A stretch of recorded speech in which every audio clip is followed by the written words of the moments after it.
E vou compartilhar o nosso material sobre fichamento. A gente prosseguir. Eu acredito que vocês devam estar já visualizando a tela dos meus slides aí. Estão vendo? Legal.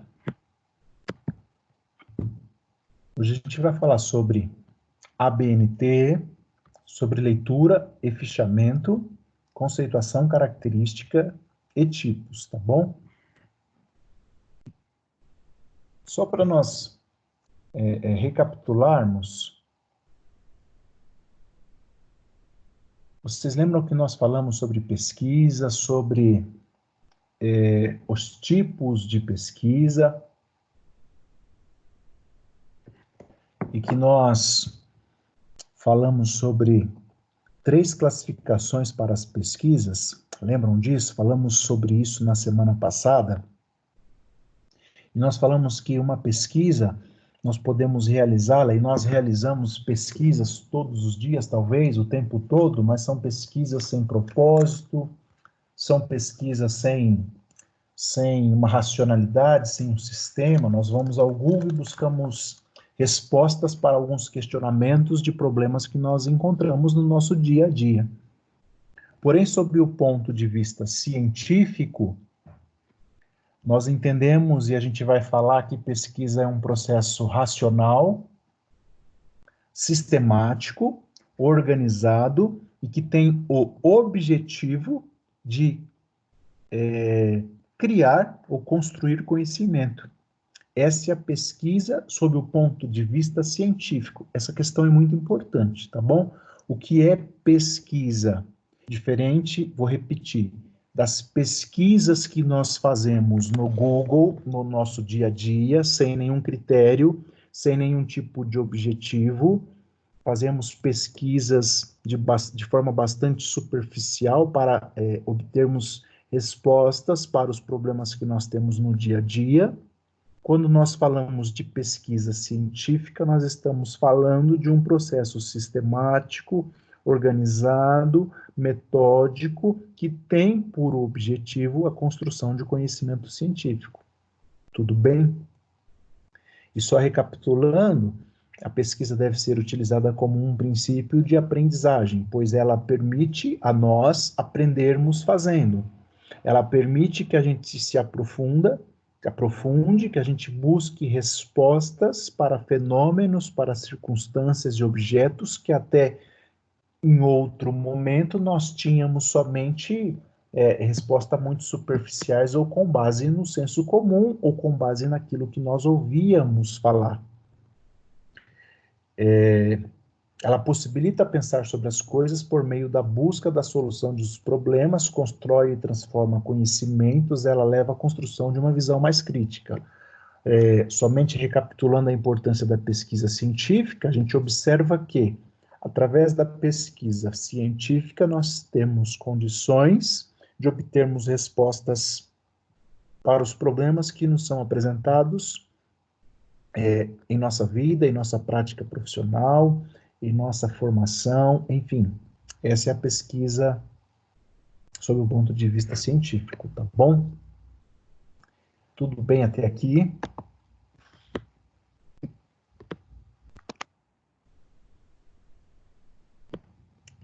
Bom, eu vou entender que está tudo bem, viu? Mas abram o microfone e me interrompam se porventura não estiver, tá? Vamos voltar lá. Deixa eu só relembrar também outra coisa que eu já falei, mas eu preciso reiterar.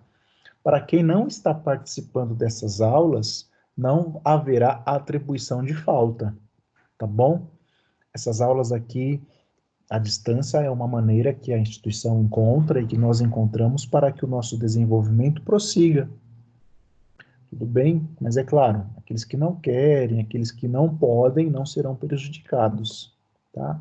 Mas encorajem os colegas aí para que eles possam participar e para que a gente não, apesar de todas essas adversidades que estamos vivendo, a gente não perca o nosso desenvolvimento ou não estacione na nossa formação. Façam esse convite lá para o pessoal, tá bom?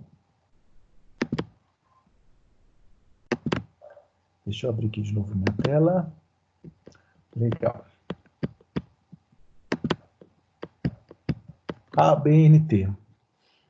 O que é a ABNT, que nós vamos falar muito no projeto de pesquisa, nós vamos ouvir muito falar sobre a ABNT, e talvez por toda a sua formação acadêmica, você vai ouvir muito falar sobre a ABNT. Eu disse no início que esse nosso projeto de pesquisa, ele já está formatado de acordo com normas para a construção de um trabalho científico. E quem regula essas normas, quem estabelece essas normas para a construção de um trabalho científico é a Associação Brasileira de Normas Técnicas, é a ABNT, que é um fórum nacional de normalização, fundado em 1940, instituída pelo governo federal, reconhecida por diversos instrumentos legais.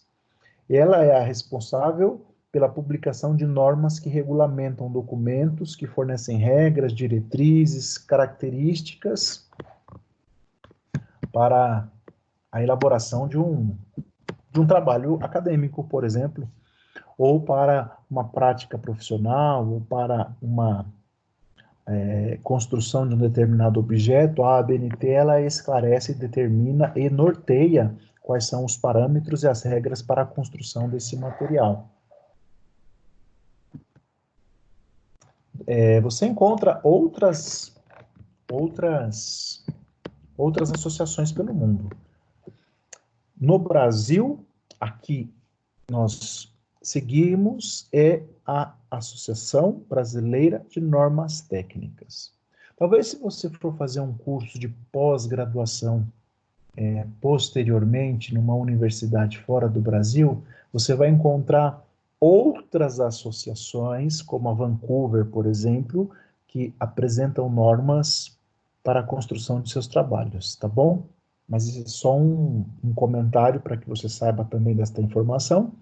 Mas no Brasil a gente vai seguir a ABNT, tá bom?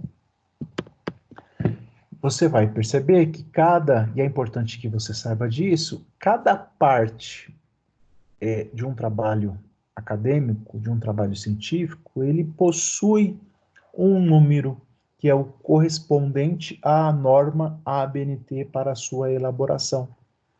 Nesse slide eu tenho o exemplo da 6028, que é a norma ABNT, que regulamenta a construção do resumo, que vamos falar sobre isso aqui na aula que vem. Nós temos a 14724, que regulamenta a elaboração de trabalhos acadêmicos. Lembra que lá no ensino médio, ensino fundamental, a gente pegava uma capa e escrevia trabalho de física, trabalho de química, e entregava para os professores?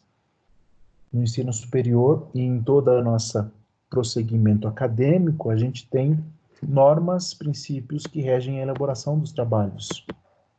E a ABNT, o número da ABNT que regulamenta esses trabalhos acadêmicos é o 14724. E existem números de normas ABNT para a construção da capa, da folha de rosto, do sumário, das citações, das referências, de todas as partes que compõem o trabalho, tá bom? Tudo certo? Tudo bem até aqui?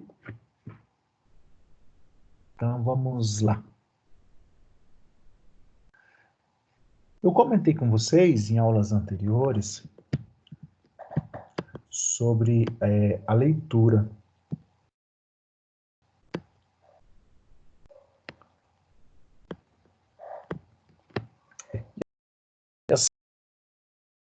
Talvez você não goste de ler, ou, enfim, não tenha, assim, aquele prazer na leitura, mas é importante que você compreenda a importância da leitura, da prática da leitura para a sua produção científica. Não somente a leitura, como o registro daquilo que você está lendo.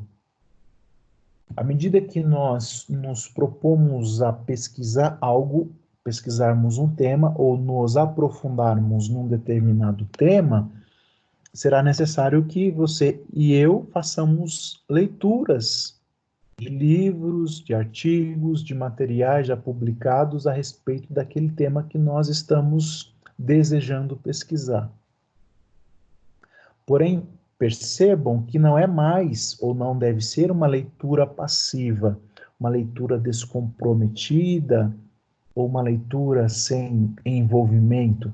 Essa leitura agora ela requer um pouco mais do que isso. Essa leitura ela corresponde a uma atitude de buscar ir além do que a letra aparenta ou do que a letra apresenta. Pois quando nós lemos o que alguém, o que um autor escreveu a respeito de um tema, nós estamos buscando nesta leitura de exploração, nesta leitura de aprofundamento, as mensagens que o autor quis transmitir e que talvez estejam nas entrelinhas daquele material que nós estamos lendo.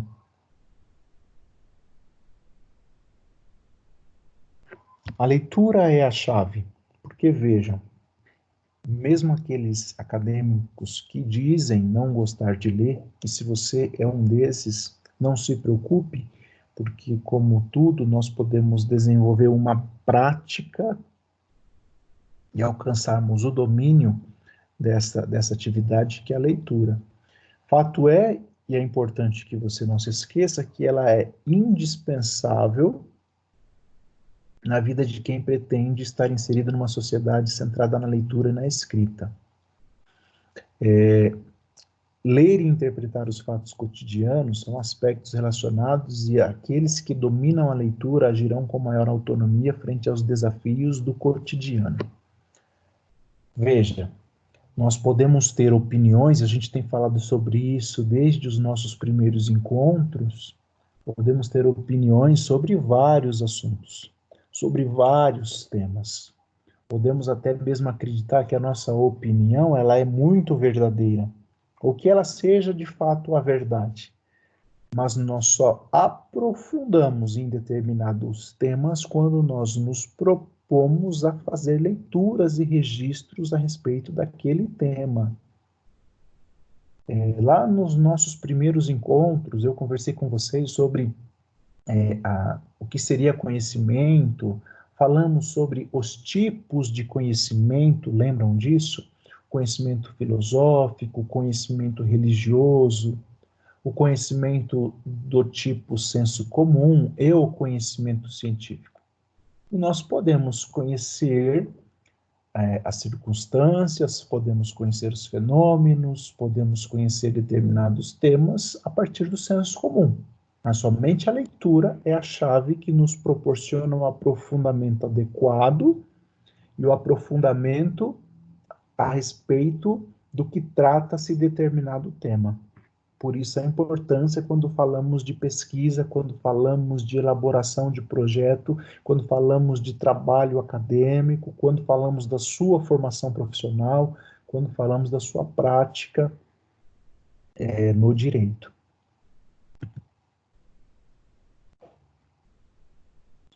Lembre-se disso. Veja aqui que eu já tenho uma citação. Quem disse o que eu vou ler agora? O Chaves. Como vocês veem aí no início do slide. Quando que o Chaves disse isso? O Chaves, ele disse isso em uma obra sua publicada no ano de 2012. Vamos ter uma aula só para falar sobre citação direta, indireta, citação da citação, tá bom? Eu estou fazendo um comentário agora para a gente já ir se familiarizando a todas essas normas. O Chaves, esse autor, ele cita algumas vantagens da leitura. Enriquece o vocabulário, clareia as ideias, amplia o conhecimento da língua, melhora a redação, fornece soluções de problemas já resolvidos por outrem, desperta a inteligência, aperfeiçoa a cultura, dentre outros benefícios. Tudo bem, pessoal? Tudo certo até aqui?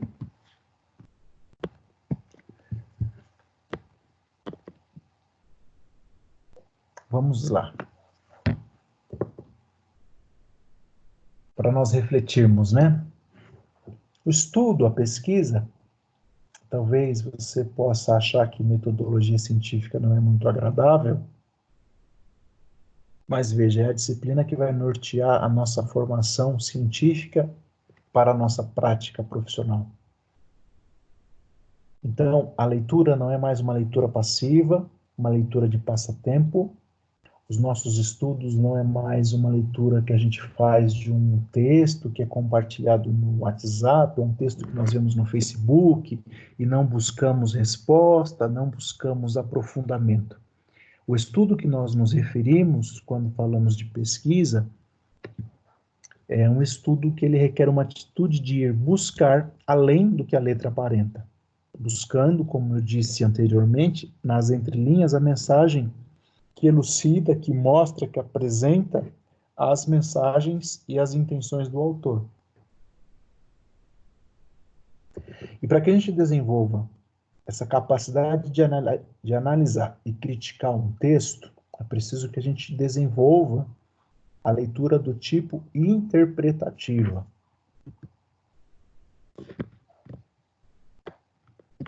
Olha só, calma, né? Porque isso é uma questão de treino, isso é uma questão de...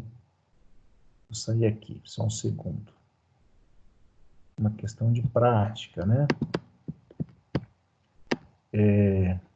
À medida que nós vamos treinando, que nós vamos praticando, esse processo de estudo, de leitura, de aprofundamento, ele vai se tornando um hábito. Talvez nas primeiras leituras, lá na primeira página, na segunda página, seja algo enfadonho, cansativo, com dificuldade para a compreensão da mensagem, mas enfim, à medida que nós vamos treinando, nós vamos nos exercitando, essa capacidade vai sendo desenvolvida. E quanto mais nós fizermos, melhores condições serão acrescentadas nessa prática. Eu tenho 4 tipos, ou 4 etapas de leituras que devem ser feitas, ou que devem ser seguidas, quando nós falamos de uma leitura informativa, de uma leitura que explora e que busca o aprofundamento em um determinado tema. Vejam que eu tenho mais um tipo, mais uma citação. 2 autores, por nome Servo e Bervian, escreveram em um livro publicado em 1996 e definiram, né, que a leitura informativa ela possui 4 etapas. Qual é a primeira etapa? A leitura de reconhecimento e pré-leitura. Vejam, à medida que nós formos construindo o projeto de pesquisa, você vai perceber que a gente escolhe um tema para pesquisar.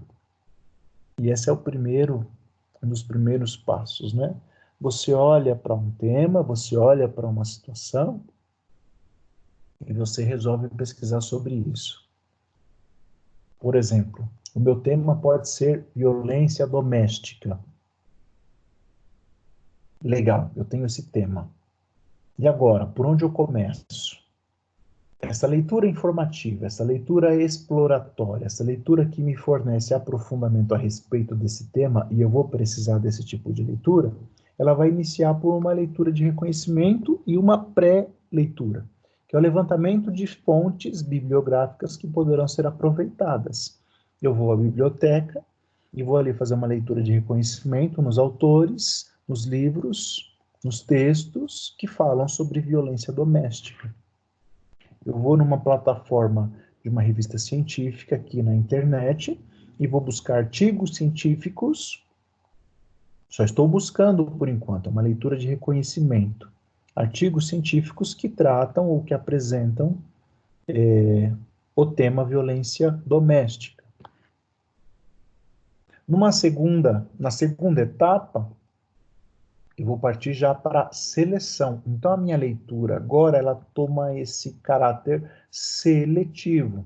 Porque vamos pensar mais ou menos assim. Você foi à biblioteca, separou 10 livros que falam e que tratam da violência doméstica. Separou mais 10 artigos científicos que tratam e que apresentam sobre algo sobre a violência doméstica.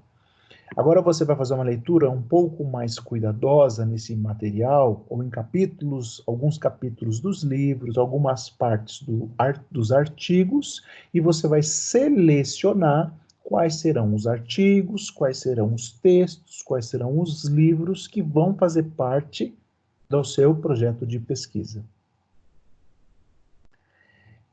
Numa terceira etapa, nós vamos fazer agora uma leitura crítica, ou também chamada de reflexiva, porque esta leitura ela agora é com mais cuidado, de forma mais crítica, de forma mais estudiosa, buscando a compreensão da mensagem que o autor traz a respeito do tema, no exemplo, violência doméstica.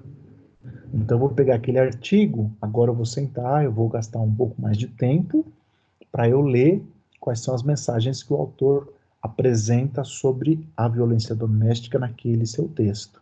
Eu vou pegar aquele capítulo do livro que eu escolhi, que eu selecionei, vou sentar, vai demandar um pouco mais de tempo, e eu vou ler de uma forma mais cuidadosa e buscar a compreensão da mensagem que o autor apresenta a respeito do tema violência doméstica. E eu ainda não paro por aí, porque eu tenho a quarta fase, que é a leitura interpretativa. Nesta última fase, eu decido se o texto que eu estudei, ele tem condições de ser aproveitado ou não para a situação problema que eu estou pesquisando. Veja, para esclarecer um pouco mais. Quando eu falo do tema violência doméstica, vocês percebem que eu tenho muitas variáveis para ser pesquisadas aí. Percebam que eu posso estar falando de violência de pais contra filhos, de esposo contra mulheres, de mulheres contra maridos, enfim, de filhos contra pais, de violência psicológica, violência física, enfim, tem muitas variáveis que podem ser exploradas e aprofundadas. Nessa última fase, nesta última etapa, que é a leitura interpretativa, eu vou estar aprofundando e selecionando e escolhendo quais são os textos que contribuem para a minha pesquisa. Por exemplo, talvez eu queira pesquisar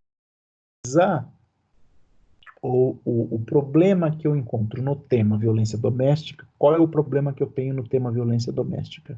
Porque as mulheres estão sendo mais agredidas nesse momento de isolamento social. Por exemplo, eu nem sei se isso é verdade ou não, mas eu tenho um problema que eu gostaria de investigar. Aí eu vou lá, pego todos os autores, todos os livros, todos os artigos que falam sobre esse tema. Depois eu vou selecionando quais são os textos que podem contribuir para o meu aprofundamento neste tema. Depois eu começo a estudar esses textos de uma forma mais criteriosa e mais cuidadosa, buscando a compreensão da mensagem que o autor apresenta. E aí sim, na leitura interpretativa, por fim, na quarta etapa, eu vou definir quais são os livros, os textos que vão cooperar e contribuir para a elucidação, confirmação ou não das hipóteses que eu levantei a respeito da agressão de maridos contra suas mulheres nesse período de isolamento social. Se eu estiver falando muito rápido, por favor, me interrompam, tá bom? E me abram o microfone aí e me perguntem, tá bom, gente? Por favor, é muito importante isso. E eu gostaria muito que você compreendesse com bastante clareza, tá? Por enquanto tá tranquilo, professor. Quem falou? Eu, Rodrigo. Ô, Rodrigo, obrigado, cara. Vamos prosseguir aí. Beleza. Muito obrigado.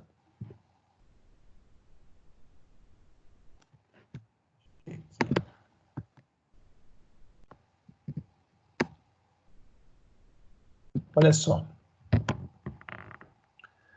Em sua pesquisa, você precisará registrar. Isto é uma afirmação. Porque vejam, quantas leituras eu fiz ou estou fazendo, quantas leituras, por quantas etapas passou a minha leitura de informação informativa ou exploratória a respeito de um determinado tema. Se eu simplesmente for lendo tudo isso, cheguei lá na última etapa. Lembra? Cheguei lá na última etapa, que é a leitura interpretativa, e agora eu estou escolhendo quais são os textos que vão fazer parte da minha pesquisa. Quais são os artigos, os livros que farão parte da minha pesquisa. Se eu li todos aqueles textos, todos aqueles artigos, todos aqueles eu não registrei, puxa, quando eu quiser lembrar da mensagem, da ideia de um determinado autor, dificilmente eu vou conseguir lembrar com exatidão o que o autor fala sobre violência doméstica. No exemplo que eu utilizei sobre violência de homens contra mulheres. Então é importante que a gente desenvolva uma técnica, uma ferramenta para registrar as ideias, registrar os artigos, registrar os livros e os autores que vão fazer parte da minha pesquisa. Qualquer tipo de pesquisa requer o estudo bibliográfico, portanto, não há como se furtar da necessidade de selecionar e organizar estas informações. E uma forma bastante comum e usual para se fazer a organização e compilação dos textos é o que nós vamos falar agora, que é o chamado fichamento. Guarde bem esse termo, tá? E o que é um fichamento? Vamos ver. Cadê o povo? Tudo certo? Gabriela tá por aí, Giovana, Guilherme, Rodrigo e a Vitória. Ô, Gabriela, eu confundi você aquela hora com a Giovana. A Giovana que é da equipe família. Legal, mas vamos lá.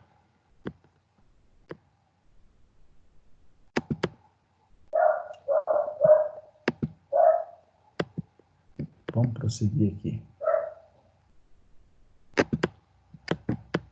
O que é um fichamento? Eu vou ler na íntegra o que está aqui no slide, tá bom? Eu chamei de ferramenta de técnica. É um recurso utilizado para registrar diferentes informações necessárias ao seu estudo. Um recurso utilizado para registrar diferentes informações. Lembrem-se disso, tá? O fichamento é um recurso, uma ferramenta, uma técnica utilizada para que você registre informações que serão necessárias para o seu estudo. Esse termo fichamento, veja que ele remete, ele nos lembra a palavra ficha, porque de fato o fichamento, ele significa um cartão onde nós anotamos os documentos que foram lidos, que foram registrados, os livros que foram escolhidos, e a gente pode fazer isso num cartão mesmo, de papel, né? Nós podemos fazer um fichamento em nosso computador, a gente faz uma pastinha lá no nosso, por exemplo, você tem lá a sua pasta de direito, tem lá a pastinha da disciplina metodologia científica. Dentro da pastinha de metodologia científica, você tem a pastinha do projeto de pesquisa. E aí eu já sugiro que você abra também a sua pastinha de TCC, que é o seu trabalho de conclusão de curso. Dentro da pastinha do projeto de pesquisa, você vai ter lá outra pastinha chamada fichamento. E aí você abre um arquivo de Word, em Word, e você vai registrando os autores, os livros e as ideias desses autores que vão contribuir para a sua pesquisa. Tá bom? Isso pode ser feito à mão, num caderno, numa folha, num fichário mesmo, mas você pode fazer lá no seu computador, né?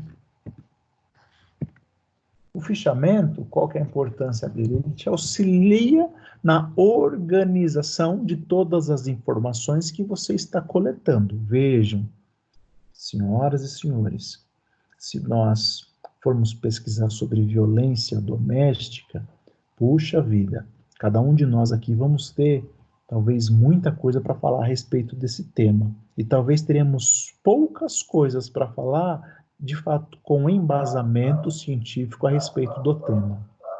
Então, à medida que nós vamos fazendo leituras, que nós vamos aprofundando o nosso conhecimento a respeito desse tema, muitas informações começam a surgir. E aí é importante que a gente vá registrando essas informações. E o fichamento é um recurso, uma técnica, uma ferramenta que nos auxilia nesse registro e nessa organização. Então, o ato de organizar um conjunto de informações sobre uma determinada obra é o chamado fichamento. Ele permite a ordenação do material, ele permite a seleção, ele permite que você faça a consulta a respeito da ideia daquele autor no momento posterior, sem a necessidade de você novamente ter que abrir o livro, ter que ir na biblioteca buscar o livro, porque você já registrou quais são as principais ideias, as principais mensagens daquele determinado autor e que vão fazer parte do seu trabalho. O que deve conter nas fichas, tá? E aí podem ser fichas, como eu disse, de papel, num caderno, numa agenda, ou fichas virtuais, aí no seu computador. Orienta-se que nessas fichas estejam presentes, de forma bastante objetiva, todas as informações que normalmente se requer num estudo científico. Nome do autor, o nome da obra, que é o livro, o artigo, enfim, a edição, o local da publicação, o local é a cidade em que aquela obra foi publicada, o nome da editora e o ano. Esses dados, eles precisam conter na sua ficha, porque todos esses dados te serão necessários quando você for fazer a citação da ideia daquele autor dentro do corpo do seu texto. Quando você for fazer a citação, e nós vamos falar, teremos uma aula só para falar sobre isso, tá bom? E você vai precisar desses dados também para fazer a referência bibliográfica deste autor, desta obra, lá ao término do seu trabalho. Então, ao invés de você ir lá na biblioteca, buscar aqueles 10 livros que você escolheu no início, você tem um fichamento que contém todos esses dados daqueles 10 livros.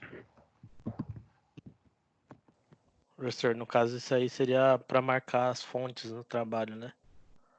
Isso, é uma forma de organizar. Foi o Rodrigo que falou? Isso.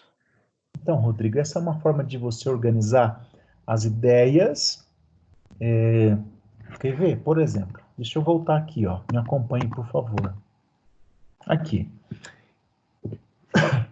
O Sérvio e o Bervian são dois autores que publicaram uma obra em 1996. E aí eles explicam e ensinam que uma leitura informativa ela é composta por 4 etapas. Eu não estou falando e apresentando isso para vocês porque eu acho que é assim. Eu estou falando e apresentando isso para vocês porque existe um conhecimento científico que já foi construído. Entre esse conhecimento científico que já foi construído, eu tenho esses dois caras, que é o Sérvio e o Bervian, que já registraram esse conhecimento numa obra em 1996. Se eu tenho um fichamento, Rodrigo, guardadinho lá na minha pastinha de fichamento, lá no meu HD, lá no meu computador, é só eu consultar a pasta que vai falar sobre leitura informativa e eu vou encontrar essas informações. Se eu não tenho isso organizado ou anotado lá no meu fichamento, eu vou ter que procurar o livro do Sérvio e do Bervian, escrito em 1996 e que eu li em algum momento da minha pesquisa, que eu não vou lembrar, talvez, depois, mas eu vou ter que buscar lá na biblioteca, ou buscar tentar lembrar onde que eu li sobre essas 4 etapas da leitura informativa. Agora, se já tiver anotado, registrado, ficou fácil, percebe? Entendi. É para diminuir o trabalho também, né? De ficar procurando depois de novo, né? Isso, porque vejam, a gente já fez toda aquela leitura de reconhecimento, fizemos uma leitura seletiva, fizemos uma leitura crítica e reflexiva, fizemos uma leitura interpretativa e eu estou em todo esse processo de pesquisa aprofundando o meu conhecimento a respeito do tema, e no caso do exemplo que nós estamos utilizando, a violência doméstica, eu estou obtendo informações, percebe? Estou obtendo informações, então talvez me chame a atenção uma determinada informação. E aí, rapidinho, eu vou lá nas minhas anotações e já registro lá no meu fichamento que um determinado autor, na obra tal, da edição tal, publicada na cidade tal, a editora tal, na página tal, ele falou, ele tem essa ideia sobre esse tema. E aí eu deixo guardadinho lá no meu fichamento.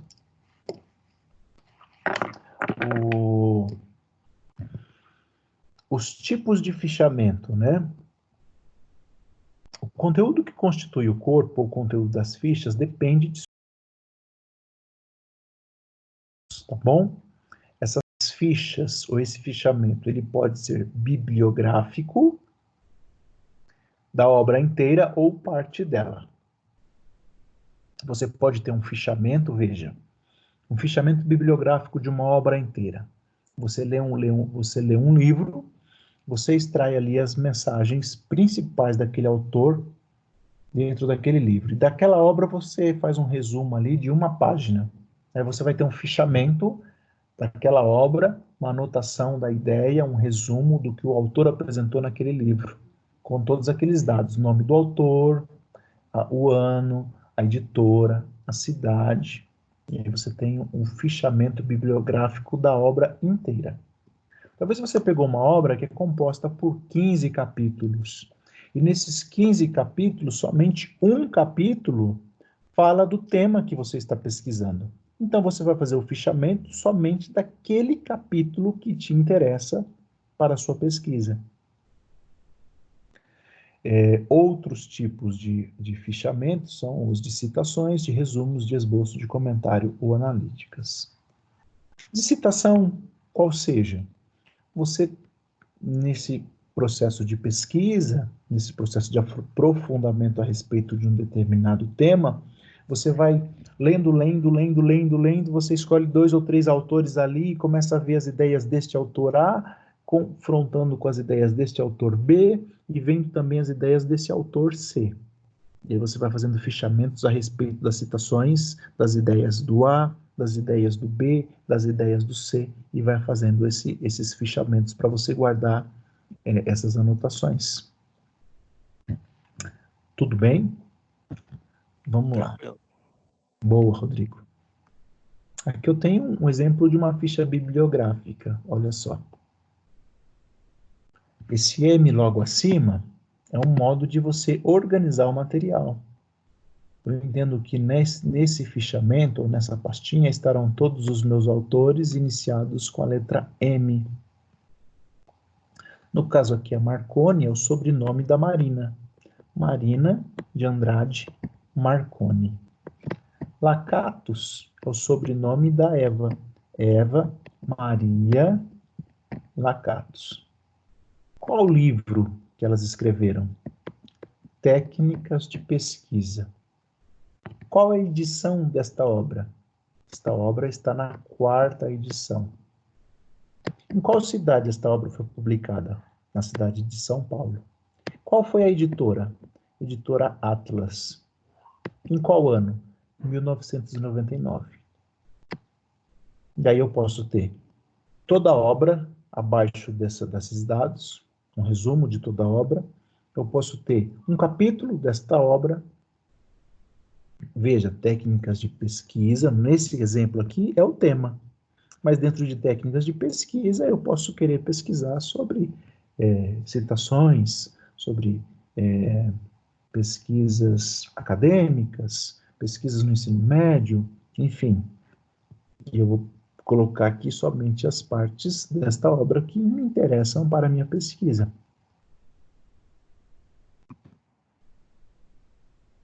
Um exemplo de ficha de resumo. Olha só. Eu vou ter que ler porque, para clarear bastante aqui, vocês acompanhem a leitura, tá bom? Olha, os dados que eu tenho lá em cima. Bueno é o sobrenome de quem? Do Ângelo. Ângelo Bueno. Foi ele que escreveu esse livro aqui, Cultura Brasileira? Não, ele é um organizador. Ou seja, esse livro Cultura Brasileira, ele é escrito por vários outros autores. E está na sua 2ª edição, publicado na cidade de São Paulo. A editora é a Brasiliense. O ano da publicação, 1991.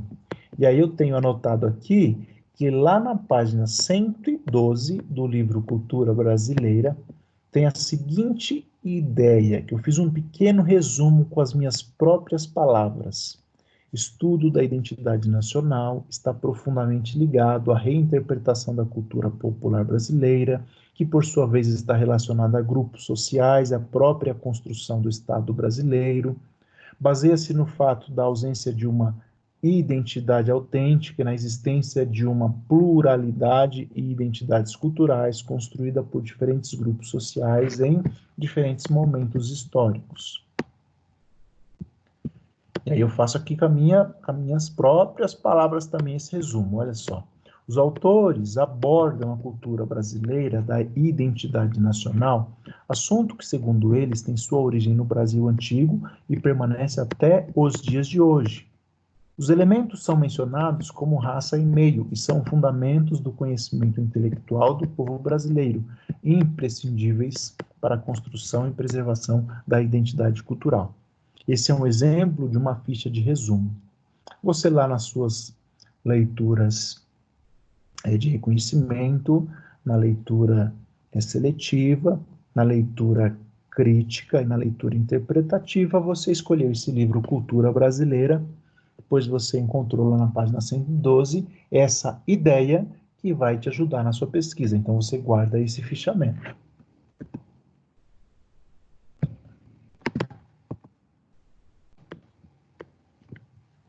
Lembre-se, a leitura pode ser uma atividade de entretenimento, mas o que interessa no caso dos estudos é que ela cumpra a finalidade de compreensão.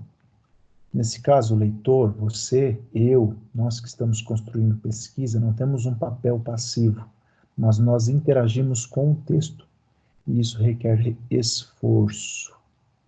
Dá trabalho, às vezes é cansativo, mas te recompensa à medida que você se aprofunda e começa a conhecer de fato aquele tema que você se propôs a pesquisar. Muitos textos parecem muito difíceis, porém é preciso enfrentar esse desafio, já que após a primeira leitura, você terá melhor entendimento do seu conteúdo para prosseguir para outras etapas.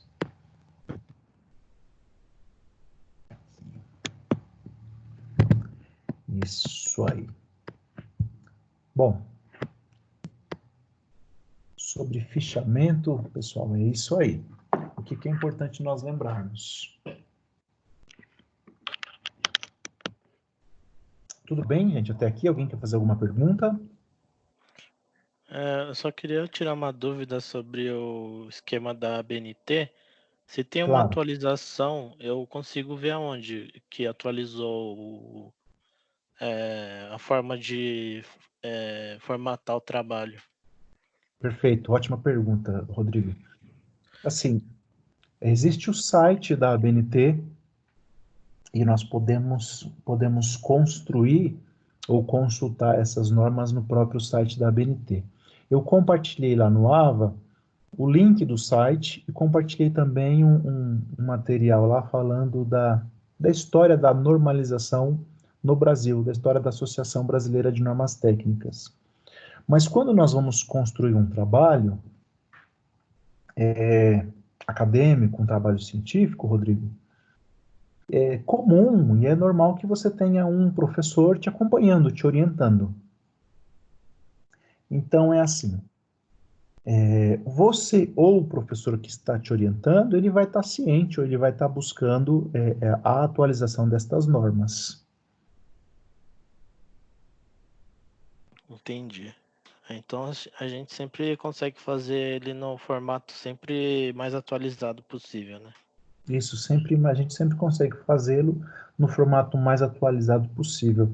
Talvez o que você encontre são algumas variações. Por exemplo, na capa do nosso projeto de pesquisa, você observou o logotipo da Anhanguera? Sim. O logotipo da Anhanguera, ele é como se fosse possível a instituição escolher colocar o seu logotipo, mas a ABNT, a norma para capas, ela não prevê a colocação do logotipo. Ela prevê que lá em cima esteja escrito Faculdade Anhanguera de São Bernardo. Então, algumas instituições de ensino fazem leves adaptações. De forma geral, as normas permanecem as mesmas, mas nesse exemplo, perceba que é só uma leve modificação para caracterizar aquela instituição de ensino. No caso que eu lembro aqui agora é o logotipo. Mas só nesse caso que você vai encontrar uma variação muito pequena ou outra, viu?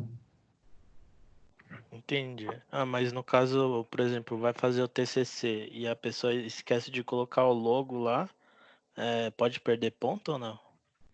Então, quando você for construir o seu TCC, é provável, aliás, provável não, com certeza você estará sendo acompanhado por um professor que vai te orientar, ou por um tutor que vai te orientar. Então, ele mesmo vai te mostrar e vai te dizer, olha, no TCC aqui você vai ter a capa nesta estrutura, com o logo ou sem o logo, enfim. Se ele falar para você sem o logo, beleza, tá certo. Agora, se ele falar para você não, é com o logo, também está certo, porque é uma exigência da instituição. Entendi. Agora, formatação, e a gente vai falar sobre isso. Por exemplo, qual o tamanho da fonte? Número 12. Qual a letra que eu devo usar? Letra não, como que é o termo mesmo? A fonte. Arial ou Times New Roman? Qual é as margens? Esquerda 3 centímetros, superior 3 centímetros, direita 2 centímetros, inferior 2 centímetros. Qual é o espaçamento? 1,5. Essas normas, elas seguem a ABNT e assim, em todas as instituições que você for construir um trabalho de conclusão de curso, um trabalho de conclusão de curso de uma pós-graduação, você vai seguir essas normas. Se você for apresentar um banner, um painel, talvez no decorrer do curso vocês façam isso, você vai pegar lá na norma da ABNT para a construção de um banner, para a construção de um painel, e vai seguir exatamente como a norma prevê para você apresentar. E quando eu digo seguir exatamente, Rodrigo, Guilherme, Giovana, Gabriela, Vitória, é seguir exatamente mesmo. Não há adaptações a serem feitas, sabe? Às vezes eu compartilho esta estrutura que eu disse para vocês do projeto de pesquisa, e a pessoa, ela só simplesmente, porque a estrutura do projeto de pesquisa já está de acordo com as normas. E aí a pessoa, ao invés de colocar os seus dados e seguir as normas, ela faz algumas adaptações, muda a margem, muda o formato da letra, muda a fonte, e ela começa a fazer adaptações e o trabalho começa a perder ponto, começa a ser não aceito de acordo com as normas. Talvez após formado, você vai pleitear fazer, por exemplo, uma pós-graduação lá na Unicamp. E aí te pedem para você enviar o seu projeto de pesquisa. Se o seu projeto de pesquisa não estiver exatamente conforme as normas da ABNT e conforme as normas e exigências da instituição, o seu projeto de pesquisa ele não vai passar, nem na primeira fase, percebe? Por isso que é importante que você siga essas normas desde já e que a gente já vá treinando e desenvolvendo esse hábito, né? Esse formato na construção de trabalhos acadêmicos. Entendi. Bom, se alguém tiver mais alguma dúvida, por favor. Fazendo uma breve recapitulação, um resumo do que nós discutimos aqui hoje, nós falamos, eu fiz uma recapitulação aí inicial do que vem a ser pesquisa, lembrem, tomem nota disso, por favor. Nós ainda não temos nenhum posicionamento sobre como serão as nossas provas, pois estamos aguardando aí as instituições de saúde, né, se posicionarem. De qualquer forma, é importante que você saiba esses conceitos. O que é a pesquisa sob o ponto de vista científico Lembrem que eu falei que é um processo sistemático, organizado, racional, que tem por objetivo construir conhecimento científico. Lembrem que eu falei que a pesquisa ela possui algumas classificações de acordo com a natureza com que os dados são tratados, com os procedimentos técnicos utilizados, e que nós vamos utilizar a pesquisa científica para a construção dos nossos trabalhos acadêmicos. Hoje nós falamos sobre a ABNT. Se você tiver um tempinho, dê uma olhadinha lá no site, você vai ver que tem norma, tem regra para uma infinidade de atividades que talvez você nem caba, nem dê tempo de nós abordarmos aqui. Dê uma consultadinha lá no site da ABNT, que é a Associação Brasileira de Normas Técnicas, que é o fórum nacional que prevê essas normas. Falamos que a leitura informativa ou exploratória ela é composta por 4 fases. É a leitura de reconhecimento, a leitura seletiva, a leitura crítica ou reflexiva e, por fim, a leitura interpretativa. E falamos do fichamento, que eu chamei de técnica, ferramenta ou recurso para que você registre as informações que você vai coletando nas suas leituras. É um recurso que vai ajudar você na sua organização e na sua posterior consulta. Falamos sobre os tipos de fichamento, que é o bibliográfico da obra inteira ou de parte dela, um fichamento de citações, um fichamento de resumos, um fichamento de comentários, um fichamento analítico. Falamos que nesse fichamento precisa conter o nome completo do autor, o nome da obra, a edição, a cidade de publicação, o ano em que a obra foi publicada e a página que você retirou aquela ideia. Fiz só um apanhado, só um resumo, tá bom? Semana que vem nós falamos sobre resumos e resenhas, voltamos a falar do nosso projeto de pesquisa. Já comecem a ler, comecem a verificar as dúvidas e comecem a pensar no tema em que vocês vão pesquisar. Mais alguma dúvida, por favor? Professor, você falou que tem que fazer preencher, né, os dados naquele trabalhinho lá que já está resumido, né? Aí Isso. é só mandar no seu e-mail? Isso, Rodrigo, eu peço que você envie lá no e-mail do AVA.